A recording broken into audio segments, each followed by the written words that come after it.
And we are live. What it do, snackers and snackettes? It's your boy Gage. Got the homie Sin. Yes, sir. I'm in the building. What's in the cracking? building. Absolutely.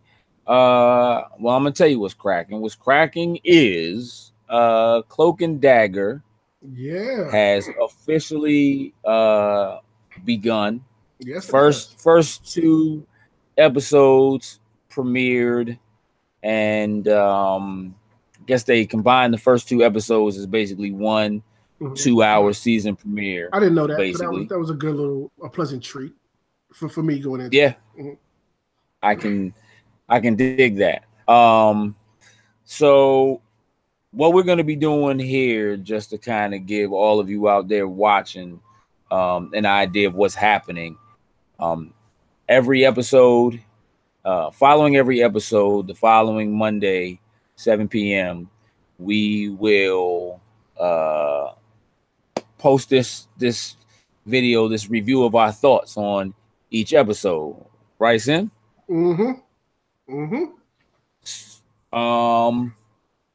This is a first for us, doing something as every episode comes out. So certainly we are open to and looking for your feedback.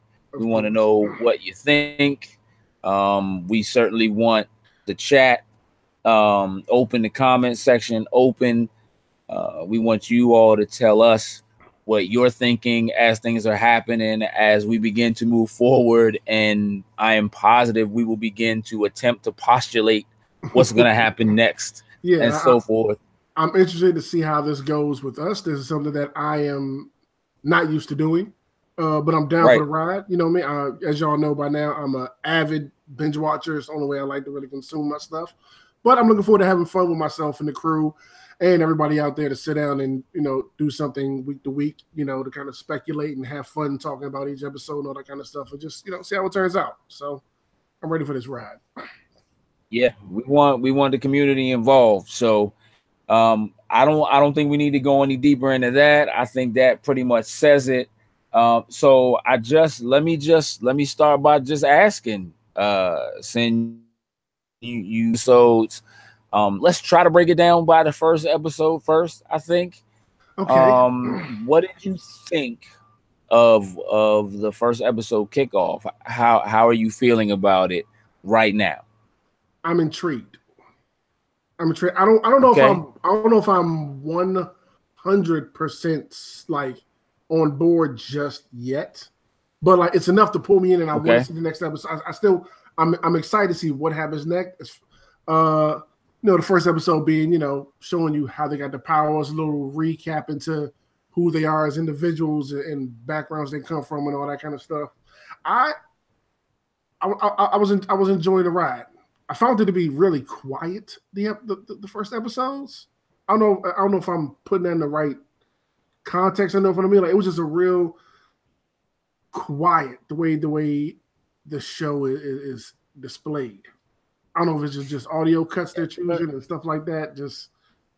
I think I would agree with that. I think that they have set an atmospheric tone for the show that I think is good for it. Like I was digging the music that that they were using, things like that. I like the camera angles, like the camera cuts and the shots they were using for certain things. I did like those.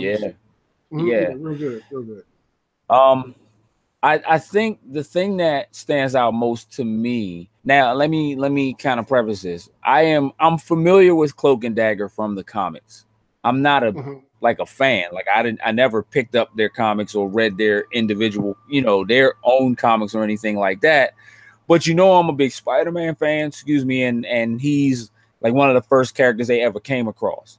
And so, I'm familiar with them and I know about them. And one of the things that I found intriguing, to use your own words, is how they flipped the economical circumstances of the two characters. Where in the comic books is Tandy, Olivia Holt's character, comes from money, right? Which kind of is still a thing in this. They had money, You know, she came from that society, but at the time that they meet, you know, they've kind of flipped it. Where in the comic book, it was, you know, her mom was like a model and they had money and prestige and all this kind of stuff. And she kind of grew weary of that and she was a runaway. And Tyrone, Aubrey Joseph's character, you know, was from the projects, was from the hood, and he was a runaway. And they both ran, you know, and ended up in New York.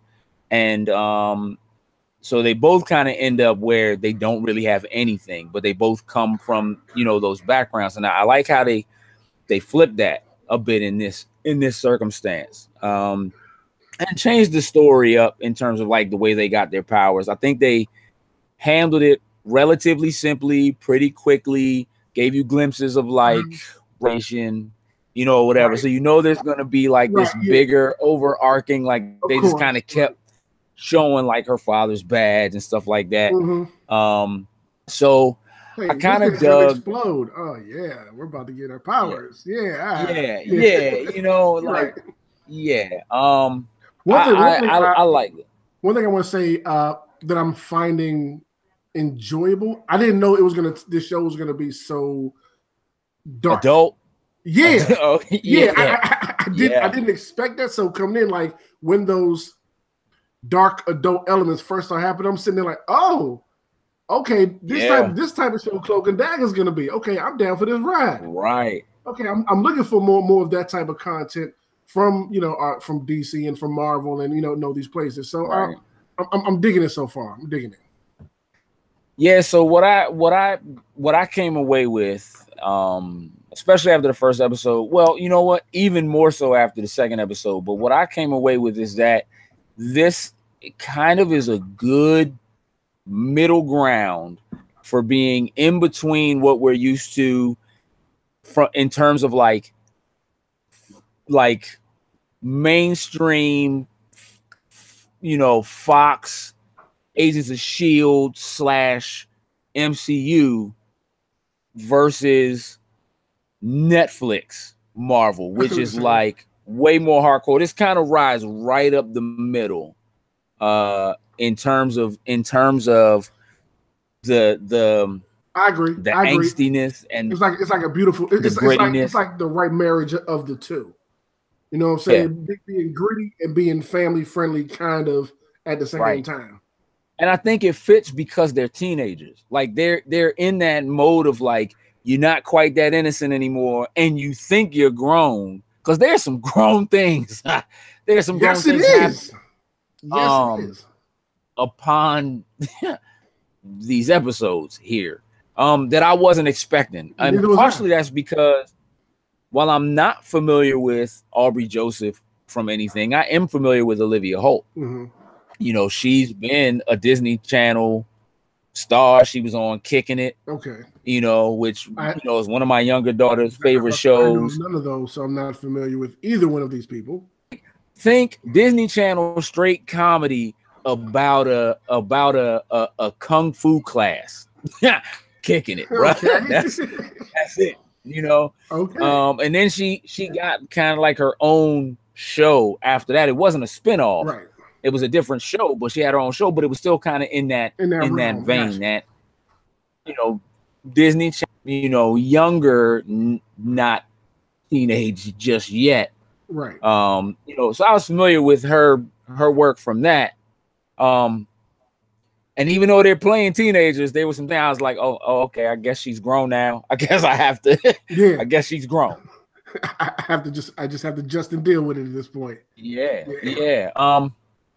So I don't know. I mean, I like the kind of teenage angst, the balance of like you would get this is what's going on with her, you know, in one scene, and then a good cut to this is what's going on with him. Things kind of happening simultaneously. Bounce back and forth how they do it. I like that. I do like that about it. Yeah, I felt you know pretty good about it. So.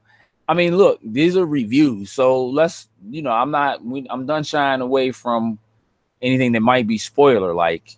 Okay, so we'll talk about something.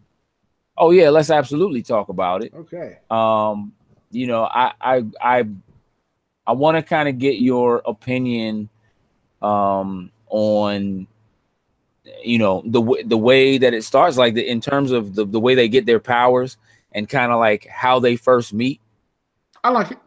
Yeah, I do like it.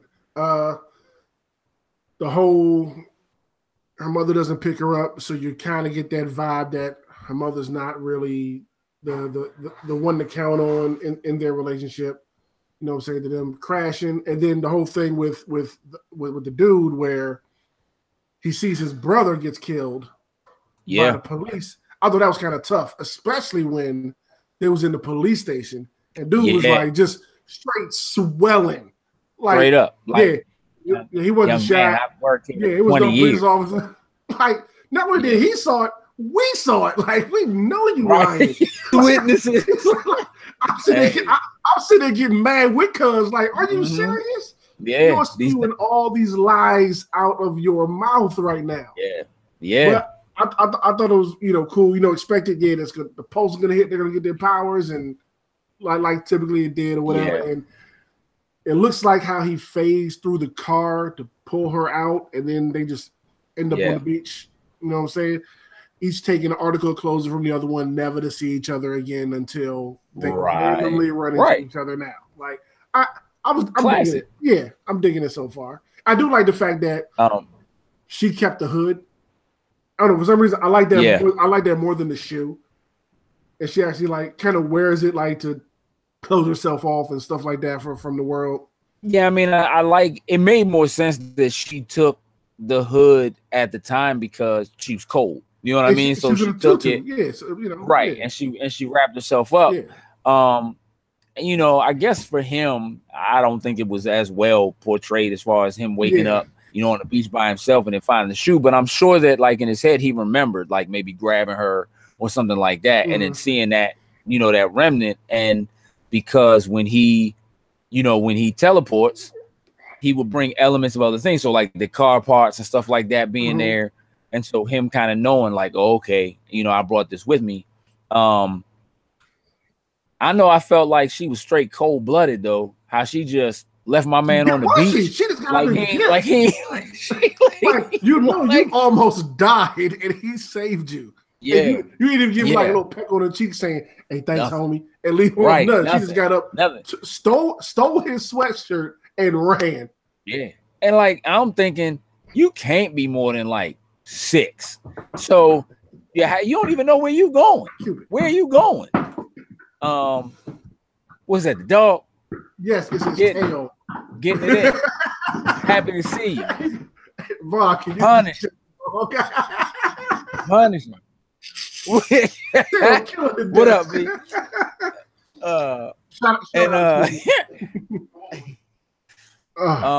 My bad for the interruption. No, that's cool. So yeah, like I don't know. I you know, it was kind of strange, but I like that they kind of, you know, it seems like their powers never manifested themselves at all until they touched again. Yeah. You know what I mean? Weird, yeah. In that moment. And he seems to think he's getting control of his power. He's definitely trying to, and she's trying to stay far away from it.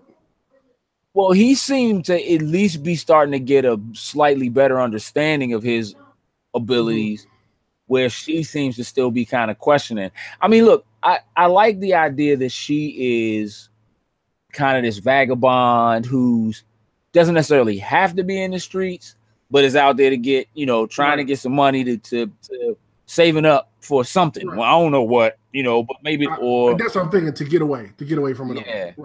All. Right. And which you know, I'm sorry, was trifling on her mother's behalf. Oh yeah, no doubt. Yeah, no doubt. Trifling. Yeah. Oh, that was disgusting. I'll be honest. I kind of expected it. I'll be honest. Like, I saw that coming just because she kept going back to the house. They kind of kept referring. I'm like, right. Of all the places you could keep that bag when, like, nobody is even supposed to know that you live inside this church, why wouldn't you just keep the bag in the church? Right. You know what I mean? Like, why are you keeping it at the house that you don't even really like to go to? Right. That makes that close to that temptation. Yeah, that was a bad call, sweetheart. Very bad call. She thought she had it hidden. She thought. But crackheads always find a way. Oh, money? I can smell that money.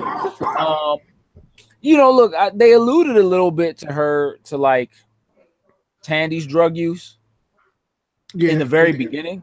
And then there were like a couple of pills, but then that was it. And it was kind of funny to me that they did that in the very beginning, like after she came from that first guy's house that they robbed.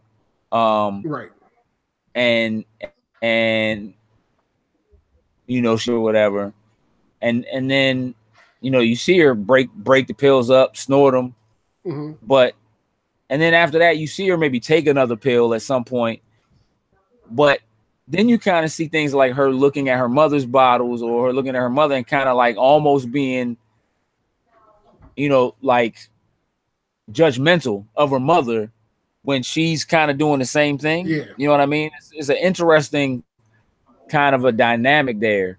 One of the first things that kind of let me into like, oh, okay, this is gonna be that kind of show. Oh, she breaking up. Oh, she's okay. She's snorting lines. That's where we are. Yeah. So you know, I like that. I like the relationship that she had with the boyfriend, kind of at first. They give them some cool little moments. Yeah. But and left homie high and dry. Yeah, no doubt. High and I want to dry. say this because I'm black, which maybe that's what they're going for. But like, I was having issues with my man's first ball game, with his basketball game, and the way like the coach was treating him, and how like they were just like hard fouling my man, no calls. Yeah. I'm not. You know what I mean? Like, I felt like when he swung on homeboy, I was like, yeah. I was psyched. I was like, yeah. I'm like, that was so obvious at that point. Like, come on now. But yeah, he's the one getting in trouble, and now the whole team is suffering because he did that. Like, really? Like, I know all y'all saw that. That was, come on. Right. And but yeah, he's the bad guy. You know what I'm saying? Getting obviously bullied and picked on, it seems like. Even like his own parents, like they didn't back him. You know what I mean? Or and you know, it's kind of like, it's almost like they were mad at him for not just taking it so that he could get a scholarship or something. You know what I mean? Like, yeah. Trouble. Like, yeah. Just you know what I mean? Like, don't push it. Yeah. Yeah. You know, I don't like that, but I guess, you know, there's some reality to that, right? Like when he had that conversation with his mother and said to her, you know, look, I get it. You know, I miss him too, but stop putting all this pressure on me. You know what I mean? And you know, him saying, I feel like you're just afraid that if I make a single mistake, it's gonna mess me. And her response to him in saying, no, I'm afraid that even if you do everything right, it's still gonna go wrong for you. There's still gonna be, you know, which is a reality of what she's watching her son go through while she ends. Yeah. Hey, look, here's my question. What did she need to pull the strap out for on whatever is going through the garbage on the porch? I want to know what she shot. Hey, listen. What so let me deserves that caliber of a handgun? I mean, look, who knows what his mother up to? Let me be real. I have some high suspicions about her involvement in some things in the future that she may have done to get herself to a certain position or to try to make some things happen or something like that. Like I have the way exactly who these people are that she's dealing with, but she's working to try to get people up in high. She's not necessarily somebody in a high place, but she's like working with people to get them in the high places. She's one of those, I did what I had to do to keep this family going and put food on this table, yada, yada, yada, stuff like that. Yeah. The kind of things that like the father, I don't think is going to know about. Like it's going to be a surprise to him. Yeah, he looks completely oblivious. See how your mama pulled herself up and she's doing everything so and yada, yada, yada. Yeah, go mama. Yeah, like you have no clue.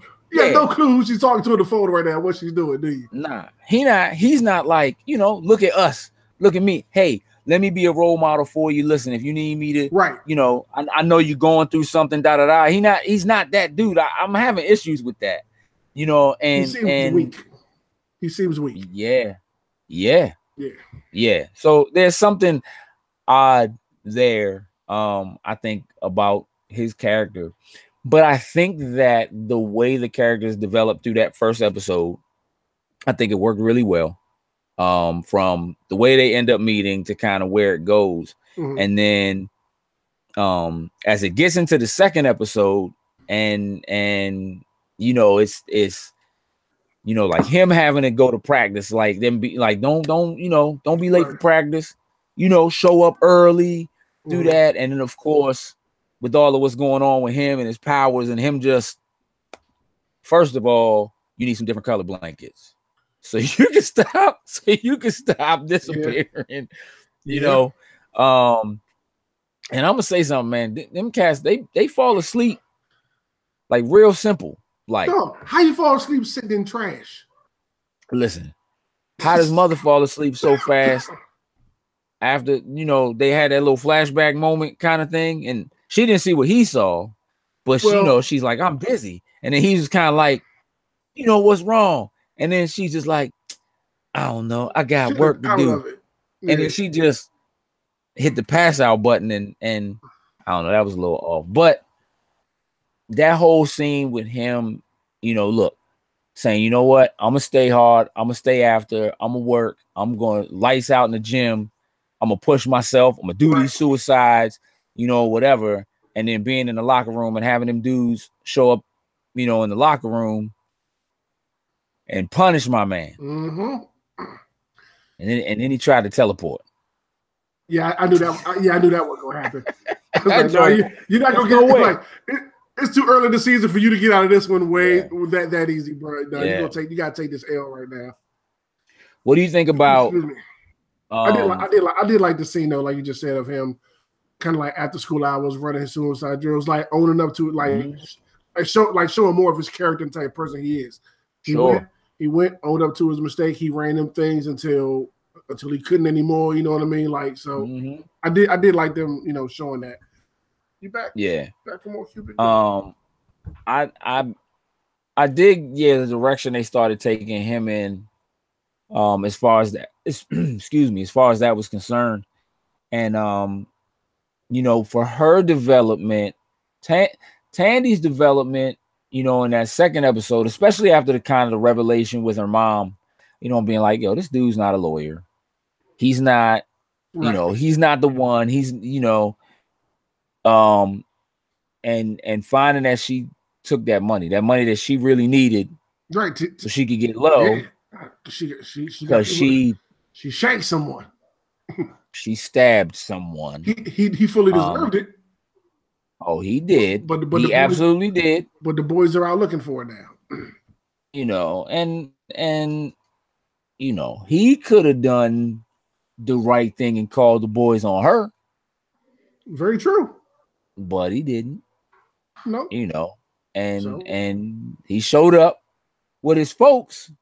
Now, I don't know what they were there for initially anyway. Listen, that was kind of just, you know, whatever. But you are a weak man, sir. You needed your boys. Absolutely. Yes. So, you know, it's kind of weird. Like, I like the idea that to a certain extent she has some connections and so forth. What I'm going to tell you is standing out in my mind is probably the most intriguing thing about the entire show so far is this detective that they have. The quiet chick, they don't say nothing. Every time she got powers, bro. She's got powers. I don't know who she is. I gotta do some digging and try. She has powers, cause like walk up to somebody and they just let her do whatever she wants to do. She like to get like the guy at the end. She's sitting in the car, and the dude, he just brings her a cup of coffee. But then the cup of coffee, I don't know if you peeped it, had like his phone number on it. Yeah, you know what I mean, or whatever. Like she is. There's something about her. I was getting frustrated. Has some kind of ability. Showing her and she wouldn't speak. Like at first when she first showed up, I was like, okay, cool. They're setting up the vibe for the detective who's going to try to track it down. But then for the rest of the time, she doesn't say nothing until like the joke's pretty much going off. Like you're not going to say nothing, and they keep doing like you say, little cryptic little stuff like that the whole time. Like I'm positive, bro. Like the way that people are reacting to her. Like, it's something about her eyes and the way they do something with the camera when it's focused on her. And then the way they shift that to the person that she's talking to or dealing with or walking past or whatever it is, or that she just like tapped on the shoulder or something like that. Like, she's real slow, methodical. It's like she can see something. Like, she got powers or something. I don't know who she is. I don't know if they pulled her out of some comic book somewhere, but I am positive she's someone. I just don't know who. Got you. I'm gonna say one thing. Like I said, to piggyback kind of what you found intriguing. One thing that I'm finding intriguing with the show is it has to do with their powers. Like knowing that, okay, she can make light knives and he can teleport. But one thing I didn't know going into it is like how it seems to be that when she is connecting with someone, she can see like maybe like their hopes and dreams or something like that. And on the opposite side, when it comes to him, he can see people's fears, it seems like. Stuff they're terrified of and afraid of, whatever. And they're trying to understand that along with the teleportation and making knives, all kind of stuff. I didn't know that about their abilities. Like I'm liking that twist. Well, not twist, but like in that aspect and seeing how that's going to play into like what comes in the future with them. It's going to be real interesting to see how they handle the way that their powers work together. Because they do kind of feed off of each other. So I think that's going to be really interesting. I'm excited about, where that's going to go. Look, this is a review. So I'm going to say for the season premiere for, episode 1 and episode 2, I'm feeling really strong about it. Like, it's enough to make me want to continue to watch the season. So, like, if I had to put a score on it, I would give it a solid 3.5 to 4 out of 5. In terms of the acting, the direction, the music, the story so far is like, okay, you got me. I'm in. And I need to see what happens next week. Like, it's hitting all of those buttons for me. The way it is. Yeah, I'm looking forward to next week. The way it ended, it feels like I'm about to get one of the things I wanted. It happened a little bit, but like more of like that interaction. With them, like it happened briefly, but the way it ends, like okay, we're about to get into Cloak and Dagger, like as a combination now. I'm starting to see that. I'm super ready for that. So, I mean, right now it's looking good, man. I have a good amount of faith. The guy who is the showrunner, is a guy named Joe Pokaski, and he did Heroes and he did Daredevil with Netflix. So I saw an interview with him right after the show ended, and he talked about how he put this script together while he was working on Heroes like 5 years ago. Like, somebody asked him about the script for it. They were trying to do something, and they, he said he had this script, and they looked at it, and it kind of just in the shovel of everything that was going on in terms of the Netflix stuff and all that kind of stuff, it kind of just got pushed to the side. And then somebody they were, looking through something and found it, like, oh yeah, we need to do this. So I think it's pretty cool. I'm on board, and I think if you're not already on board, use the Freeform app, go to Hulu, whatever, watch those first couple episodes, because I think if you're into what Marvel has been doing at all from a live action standpoint, you will enjoy this. Yeah, I can agree. I can agree with that. I'm invested and intrigued enough to definitely see what happens next. Like I'm definitely here. I'm like I said, I'm not 100% into it, but I'm into it at a high enough rate to anticipate the next episode and see where this is going and see where it's going. So yeah, I'm definitely looking forward to next Thursday when it drops. Yeah, I mean, the only other thing I want to go ahead. It'll be Monday. No, say it'll be this Thursday. That's right. Monday when we put this up. So yeah. That's right. Yeah. Only other thing I really want to mention, I think, is that I dig the setting. I like that they have chosen to take it to New Orleans instead of it being in New York, because there's so much already going on in New York. We're so familiar with it, what have you. There's so much going on there. I think it allows them to kind of do their own thing, and we don't really have to be concerned about like, oh man, are they going to run into such and such, or are they going to see, I mean, I'm sure there'll be characters or somebody that pops up somewhere, and it'll be a cool surprise, I think, because I don't think it'll be something we'll see coming because of it. So that's about it. Ladies and gentlemen, tell us what you thought of the premiere episodes, I guess we should call them, of Cloak and Dagger. Are you invested like we are? Are you intrigued? Do you want to see more? And if you don't, tune in and see what we think after we to see whether you should, for sure. So bear in mind, this is something we'll be doing every Monday at 7 p.m. This will drop so you can see what we thought of the episode. And again, feel free to make sure you drop comments below to let us know what you think and how we feel. We'll be looking forward to addressing those the following week when we show back up to see what people are thinking. So with that, I want to thank you for Sincere 619. Yes, sir. That's where you can find him across the socials. And myself, Gage, Empty Shells. That's with a Z. MTSHELLZ across the socials. Make sure you're following Loading Snacks at Loading Snacks across all the socials. And make sure you hit that notification bell, as we like to call it, so that every time we do upload, if you do forget 7 o'clock, you'll get a notification that it's up. Check out the rest of our content. We appreciate your time. With that, we're out. Toodles and lose.